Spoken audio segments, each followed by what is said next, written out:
내 근육량이 이거밖에 안 된다고? 내 체지방률은 왜 이렇게 높지? 체성분 검사표 보는 방법 알기 쉽게 알려드릴게요.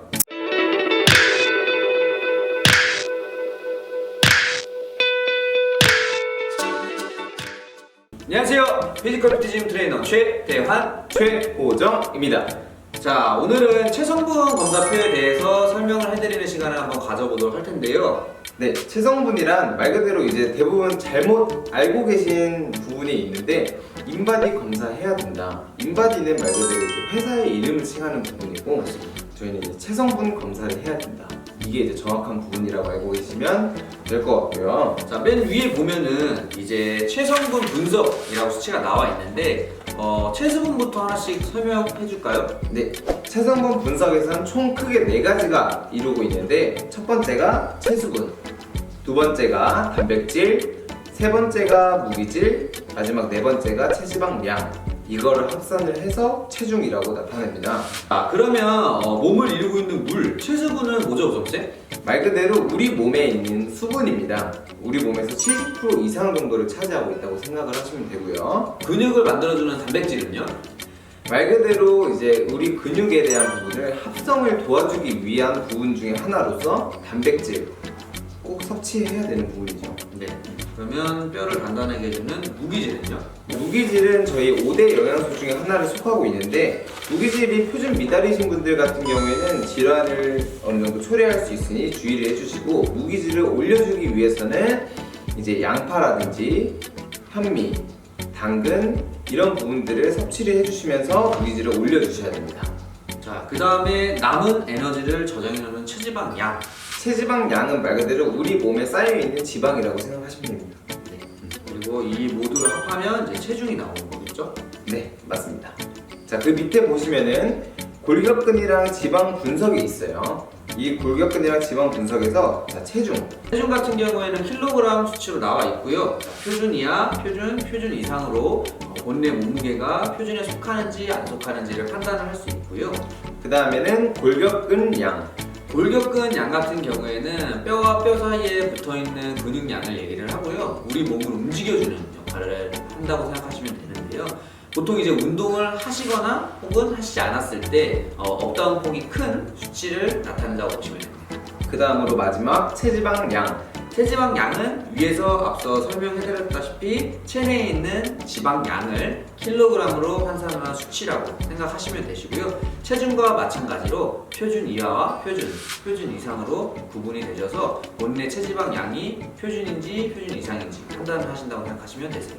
자, 그 밑으로는 이제 비만 분석이 있어요. 자, 비만 분석이 나와 있는데요. 그 밑에는 BMI가 나와 있는데 BMI가 뭐죠, 정쌤? BMI는 바디매스 인덱스의 약자로서 BMI는 체질량 지수를 나타냅니다.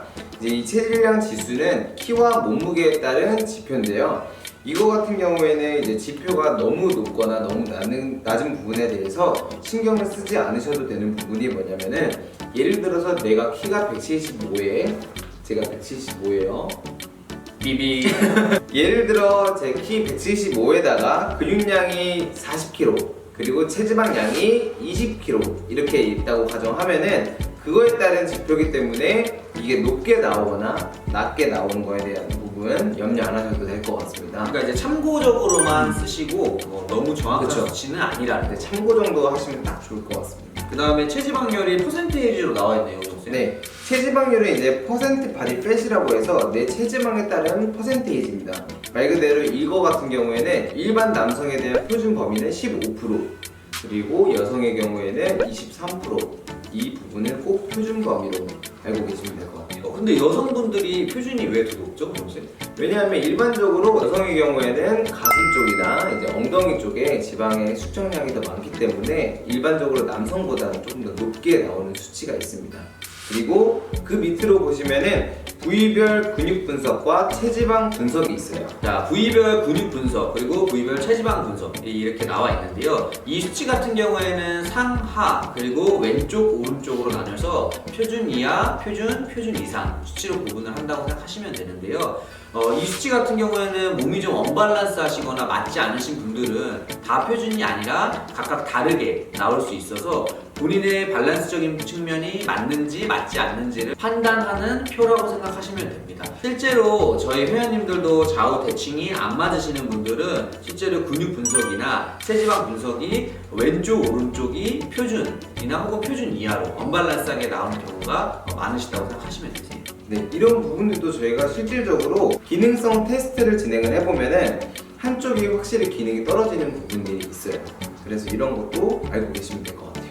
자, 그 다음번에는 이제 인바디 점수가 나와 있네요. 이제 통상적으로 처음에 이제 오셔가지고 체성분 검사를 진행을 하실 때 대부분 이제 70점 초반이나 안 좋으신 분들 같은 경우 60점, 정말로 안 좋으신 분들 같은 경우 50점까지도 나오는 경우가 있는데, 통상적으로 이제 운동 선수라든지 트레이너 생활 아니면은 운동에 대한 경력이 많으신 분들 같은 경우에는 80점, 높게는 90점까지 올라가는 점수가 있습니다.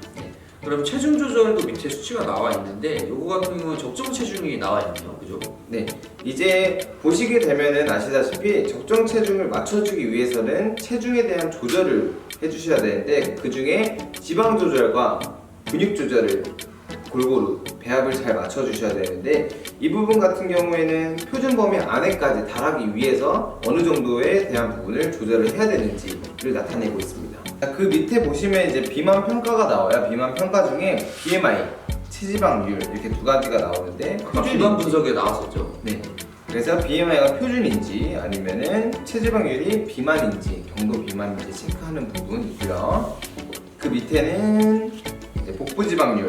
복부 지방률이 뭐죠? 복부 지방률은 힙 그리고 복부의 둘레를 나타낸 수치라고 생각하시면 되는데요. 기본적으로 0.75의 수치에서 0.85를 사이를 표준 구간으로 두고 둘레가 높다 낮다를 판단하신다고 생각하시면 되는데요. 이 수치 같은 경우에는 오해하기 쉬우신 게, 회원님들께서 이제 체중은 빠졌는데 복부 지방률이 그대로예요 이러신 분들이 굉장히 많아요. 그렇죠. 그런 분들은 이 수치는 엉덩이 둘레에 대비해서 나오기도 하기 때문에 맞아요. 그 부분 살이 중요합니다. 빠져서 엉덩이 둘레의 사이즈가 줄어들면 복부 지방률은 그대로 나올 수도 있다는 것 또한 참고적으로 알고 계시면 좋을 것 같아요. 그 밑에는 이제 내장 지방 레벨 있습니다. 네, 내장 지방 레벨 같은 경우에는 내장 지방은 일단 장기와 장기 사이사이에 있는 축적되어 있는 지방을 얘기를 하는데요. 이거는 레벨 구간으로 뒀고요. 10을 레벨로 뒀을 때 이하 그리고 이상, 낮음과 높음으로 판단을 해서 내장 축적되어 있는 내장 지방 수치를 판단하신다고 보시면 되세요. 그리고 맨 밑에 보면은 이제 연구 항목이랑 운동 소비 연령이 나와 있네요. 보세요. 네. 연구 항목에는 이제 크게 네 가지가 있어요. 제지방량, 기초 대사량, 비만도, 권장 섭취 열량, 이렇게 네 가지가 있는데, 제지방량이랑 기초 대사량은 좀 오해하시는 분들이 되게 그쵸. 많으신 그런 것 같아요. 일단은 제지방은 말 그대로 용어풀이를 하자면은 지방을 제외하고 나머지에 대한 무게다 라고 생각을 하시면 되는데, 지방을 제외하고 수분이 될 수도 있고 단백질이 될 수도 있고 나머지에 대한 부분을 합산한 부분입니다. 그렇기 때문에 이거는 내 몸무게랑 가까울수록 좋은 거예요. 그만큼 지방이 없다는 뜻입니다. 그렇게 아시면 될 것 같고요. 그 밑에는 이제 기초 대사량이라고 있어요. 기초 대사량은 말 그대로 내가 하루에 활동하면서 소비되는 열량, 즉 칼로리량입니다. 통상적으로 표준 범위 안에 맞춰져 있어야 정상인데, 대부분 이거보다 낮은 경우가 있어요. 낮은 경우에는 말 그대로 올려주기 위해서 표준 범위에 달하게끔 맞춰줘야 되는데, 그 부분은 말 그대로 근육량을 올리다든지, 예를 들어서 근육량이 1kg가 올랐을 때 약 15칼로리에 대한 대사량이 올라갑니다. 비만도는 표준 범위가 이제 90에서 110까지를 나타냈는데, 이제 100% 이상이 됐을 때 어느 정도 비만도가 높다고 측정을 하시면 될 것 같습니다. 그리고 그 밑으로는 이제 권장 섭취 열량, 말 그대로 하루에 내가 어느 정도 섭취를 해야지 살이 찌고 살이 빠질 수 있는지, 그 부분에서 예를 들어서 2500칼로리를 내가 섭취를 해야 된다 하루에, 그러면은 2500칼로리보다 많이 먹으면은 그 다음날 체중 증가가 이루어지고, 그거보다 적게 먹었을 때 체중 감소가 이루어지는 폭이 있습니다. 이렇게 해서 저희가 체성분 분석표에 대해서 조금 더 디테일하게 설명을 해드렸는데, 저희도 이제 여기서 현직으로 트레이너 생활을 하면서 저희 회원님들한테 체성분 검사에 대한 부분에 굉장히 민감해 하시는 분들이 많아요.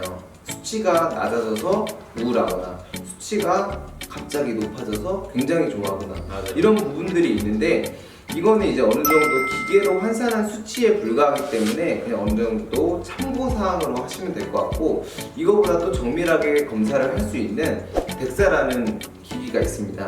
그 기기는 이제 전문적으로 분석을 하기 위해서 영상의학과라든지 대학 병원에 가서 검사를 할 수가 있는데, 이건 이제 1회 측정 비용이 50만 원 정도가 들기 때문에 어느 정도 이 체성분 검사로 어느 정도 참고하시면 될 것 같고, 그리고 그 전으로 들어갔을 때 이제 캘리퍼라고 해서 내 몸의 체지방 분석을 측정을 할 수 있는 기구가 이렇게 집게 모양으로 있어요. 그 부분은 근데 요즘에는 잘 안 쓰고 있는데 아날로그식이라서 요즘에는 이제 잘 쓰진 않습니다, 사실.